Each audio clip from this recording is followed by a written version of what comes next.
사람들이 투자 사기꾼에게 당하는 한 가지 이유는 매년 꾸준히 높은 플러스 수익률을 달성할 수 있다는 달콤한 유혹에 속아 넘어가기 때문이다.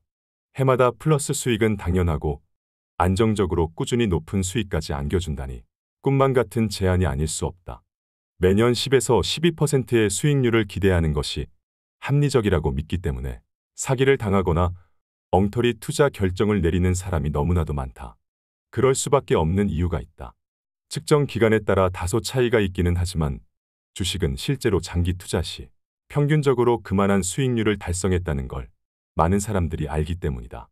어쨌든 매년 평균 10%의 수익을 낼 수 있다고 하는 게 뭐가 문제란 말인가? 장기간 투자한다고 하면 전혀 문제가 없다. 다만 미국 역사상 최악의 금융 사기범으로 알려진 버나드 메이도프 같은 몇몇 사기꾼이 매년 빠짐없이 10에서 12%의 수익을 올릴 수 있다고 주장하는 게 문제다. 그들은 장기간에 걸친 평균이 아니라 꾸준히 그런 수익을 낼 수 있다고 말한다. 지수가 35% 올라도 12%의 수익을 올리고 15% 내려도 10%의 수익을 올릴 수 있다는 것이다.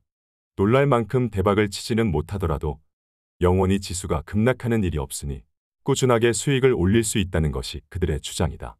어떤 사람들은 그들이 만난 사기꾼이 이처럼 대단한 일을 해낼 수 있다고 믿는다. 일부 사기꾼들은 탐욕을 자극하여 피해자들을 꼬드긴다. 그들은 터무니없게도 손실 위험 없이 평균을 훨씬 상회하는 수익을 보장한다고 약속한다. 반면 대부분의 사기꾼들은 변동성에 대한 공포와 약간의 탐욕을 역이용한다. 그들은 평균보다 약간 더 높은 수익을 아주 꾸준하게 올릴 수 있다고 주장한다. 결국 메이도프에게 당한 피해자들도 평균을 훨씬 상회하는 수익을 요구한 것이 아니기 때문에 자신들이 보수적으로 접근한 걸로 생각했다고 주장했다.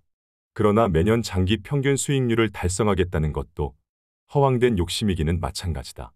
과거의 수익률을 확인해보면 쉽게 알 수 있다. 사실 평균 수익률만큼 버는 일은 결코 쉽지 않다. 보통 연수익률은 해마다 극단적인 모습을 보인다. 평균 수익률은 대부분 평균에서 많이 벗어난 연도들의 수익률을 모아서 산출한다. 재차 강조하지만 여느 한 해의 수익률만 놓고 보면 극단적으로 흐르는 경향이 있다. 연수익률은 종종 극단적으로 나타난다. S&P 500의 연수익률을 보면 연간 20%가 넘는 높은 수익률을 기록한 해와 손실을 기록한 해가 평균 정도의 수익률을 낸 해보다 훨씬 더 많다는 사실을 알 수 있다. 평균에 가까운 수익률을 기록한 해는 그다지 많지 않다. 사기꾼들이 당연히 달성 가능하다고 믿게 만들고자 하는 10에서 12%의 수익률을 올린 해는 1926년, 1959년, 1968년, 1993년, 2004년 5번에 불과하다는 것이다. 이처럼 평균 수익률을 내기란 절대 쉽지 않다. 사실 전체 기간 중 38.1%의 해에서 20%가 넘는 높은 수익률을 올렸다. 또한 전체 기간의 3분의 2 동안 20%가 넘는 높은 수익률 내지 마이너스 수익률을 기록했다. 즉, 일반적인 연수익률은 극단적으로 나타난다. 사람들은 이 사실을 잘 모르고 이해하기도 어려워한다. 안정적이고 꾸준한 수익 달성은 누구나 목표로 삼을 수 있다.